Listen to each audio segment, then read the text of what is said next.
This morning, our sermon is titled A Vision for Our Country. A Vision for Our Country. And we're going to be looking at a proverb, very familiar proverb to you. But before I get there, I want to tell you a little story. And I can't do it as good as he did because I'm not him. But some of you will probably be familiar with a humorist. And I call him a humorist because he's not really a comedian, because a comedian tells jokes. And, I mean, he told some jokes, but they were all borrowed from other people probably. But Jerry Clower, are y'all familiar with Jerry Clower? Yeah, there's some people that are familiar with Jerry Clower. Anyway, Jerry, he was just a good old boy from Yazoo City, Mississippi. And Jerry, he told this story about the fact that one day when he was in college, and he saw on the board in front of the YMCA a saying, and it made him think. It said, "Where will you be when you get where you're going?" Where will you be when you? That's a good saying, isn't it? Where will you be when you get where you're going? And it rhymes too, so that makes it very familiar. So, but he said that he sat down. And he had to think about that for a minute. Where will you be when you get where you're going? And he said, he's like, I didn't know. And so it really motivated him to, he said it motivated him to rededicate his life to the Lord, that he wanted to know where he would be when he got where he was going. And that's why he took those things seriously. But he said it wasn't always like that. He said at one point in his life, he didn't know where he'd be going. He said, and he recounted the time that him and his brother, they were cleaning out this hog barn or whatever you want to call it, place where the hogs live, and they store, place where the hogs live. That's what it's called. Yeah. Anyway, so and with all the stuff that gets stored in there, the corn and things like that, it attracts rats. And so they went out and they would clean out that, and they'd run a rat out, like they just kept running rats out of this place. And they had run them all out, and they had went over to this device, and he called it by name, but you can barely understand what he says most of the time, so because he's so southern. But anyway, it's a device that's used for chickens, and he described it as looking like a big funnel. And he said, after they got it all cleaned out, he said, "Well, what are we gonna do?" And his brother said, "He said, I got an idea, Jerry. Go get the gasoline. Go get the gasoline." So they got the gasoline, and they started pouring it down this big funnel thing that they use for a chicken brooder, is what he called it. Yeah, chicken brooder. And so they poured it down this, and poured all that gasoline down there, and then they lit the gasoline. And he said, boom! It went up like a Roman candle, with a big atomic bomb kind of fire going on.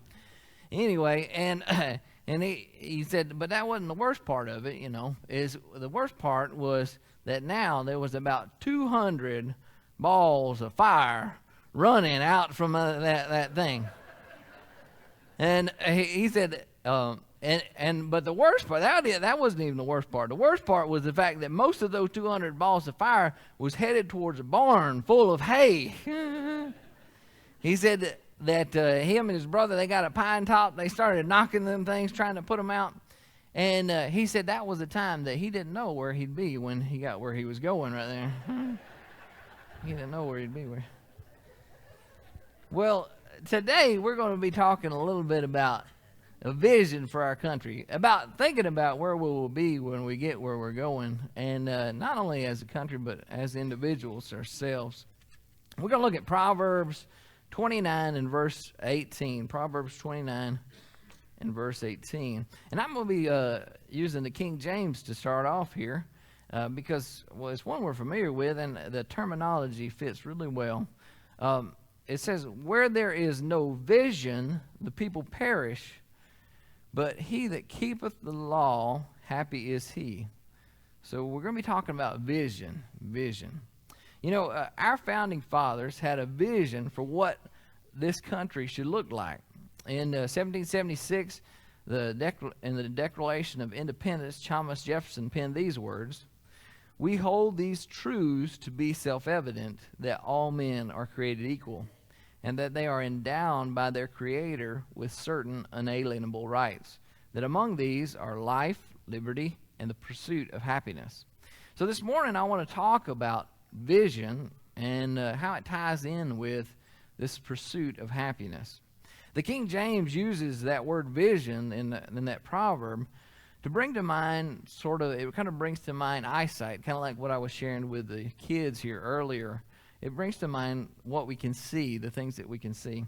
But it's more than that. And that's why like some of the other translations, like the Holman translation puts it this way: without revelation, the people run wild, but the one who listens to instruction will be happy. So without revelation. So the Holman translation and others use the word revelation here because revelation means something's being revealed. It's being made known. Without this vision from God, what God has made known, or more specifically, without paying heed to it or listening to it, then people run wild or they're out of control. And eventually that will lead to death. They will perish. The vision or the revelation that's being spoken of here in many ways is what our founding fathers were striving to model. Now they were sinners, just like we are. They made mistakes, and there's no doubt about that. But just look at this one sentence that I read to you earlier from the Declaration of Independence. Look at the things that they get right that we kind of fail at as a nation today. First of all, they said, we hold these truths to be self-evident. We hold these truths to be self-evident. We live in a time that denies the existence of absolute truth in favor of what is called relativism. You've heard it before: well, that's good for you, but that doesn't work for me. Or maybe, well, that may be true for you, but it's not true for me.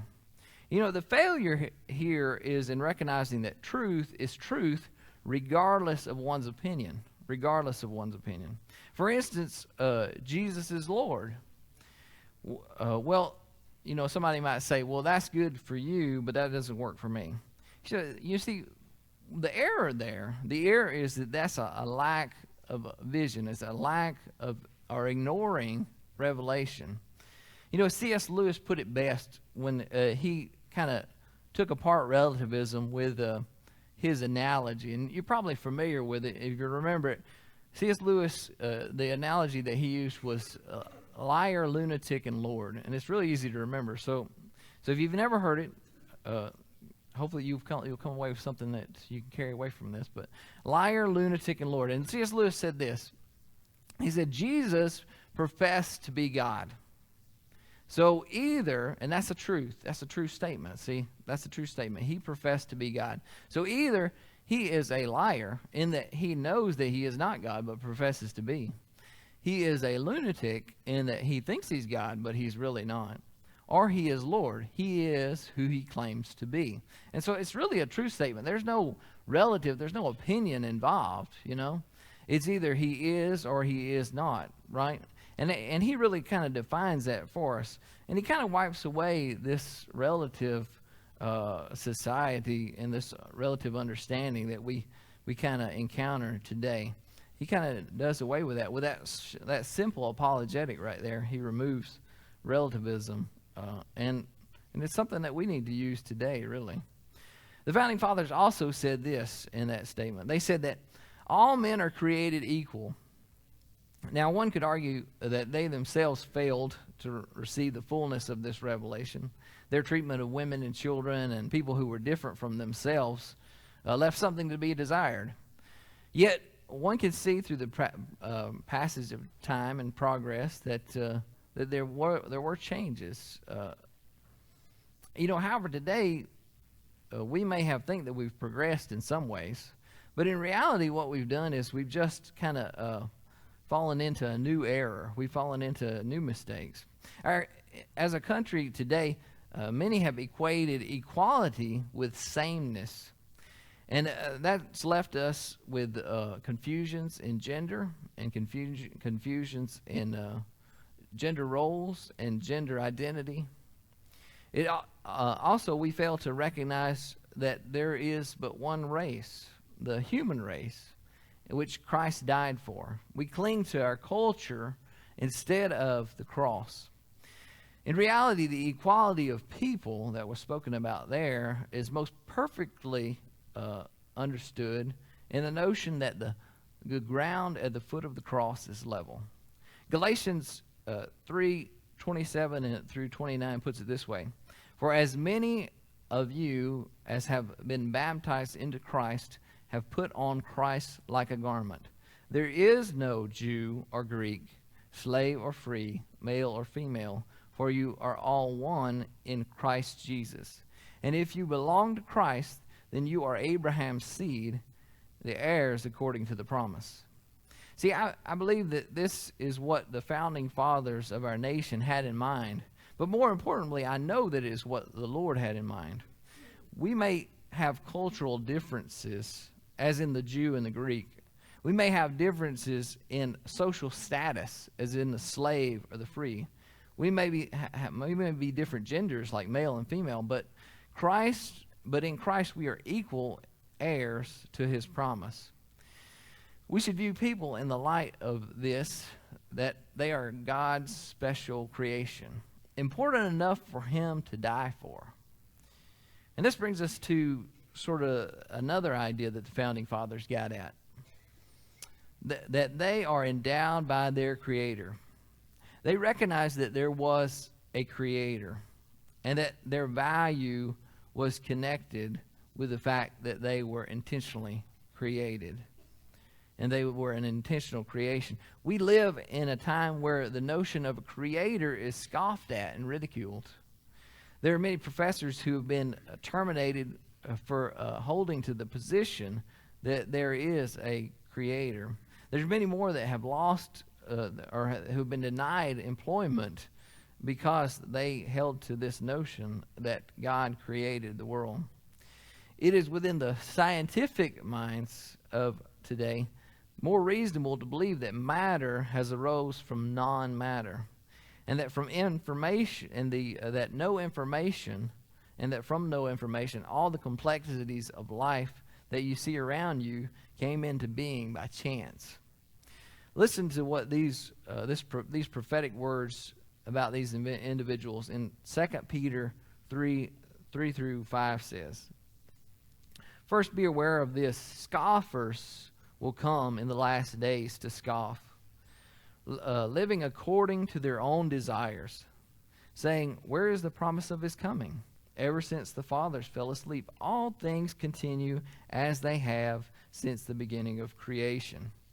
They willfully ignore this. Long ago, the heavens and the earth were brought about from water and through water by the word of God. Did you catch that? Living according to their own desires. The vision that the founding fathers had for this country would lead to, among other things, the pursuit of happiness. As we look back there at that passage that I just read in 2 Peter 3:3, we can see how this prophetic text lays out the tension in our day. Our country pursues happiness by living according to their own desires. We set our desire on stuff that we long for, and so we work long hours in order to buy that stuff. We get so much stuff that it won't all fit in our home, so we rent little houses to store our stuff in. Then we sell some of our stuff. Why? So we can buy more stuff, better stuff. That's right. And before long, we don't own our stuff, but our stuff owns us. Now, hey, look, I'm stepping on my own toes here. But these things are true. We set our desires on providing for our family and our kids. We we work long hours so that we can buy the stuff that we want, or that they want. And they want to be involved in stuff at school and sports and et cetera. So we do that too. And before long, we spend all our time doing for our kids and no time doing anything with our kids. We set our desires on entertainment. So we fill every moment of the day with activity. And the moments that aren't filled with activity, we watch TV and movies, and we play video games. And it doesn't matter if we stay at home, because if we're not at home, we just pull out this phone right here. We can watch movies and play video games and do whatever we want to on that too. We live in this age where we can't be silent before God, where we can't take time out just to be still and to know that He is God. Now, I'm not saying that all these things are bad, because I do a lot of these things myself. I mean, I like to watch TV and things like that, yeah. They're not always wrong, but sometimes they can be when they're taking the place of something that we should be doing. So where should our desire be? What should our vision be for our country as we understand it?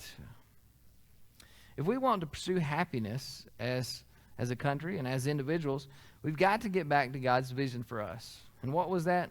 Without revelation, the people run wild, but one who listens to instruction will be happy.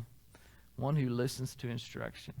Our happiness is directly tied in with listening, obeying God's law, God's instruction. Our country today, it has the mindset of entitlement and entertainment. Those are the things that it values the most. But God says happiness is tied in with His law, His instruction. You know, Jesus was asked, what's the greatest law of God? And He responded in this way in Matthew 22, verse 37 through 40. He said to him, love the Lord your God with all your heart, with all your soul, with all your mind.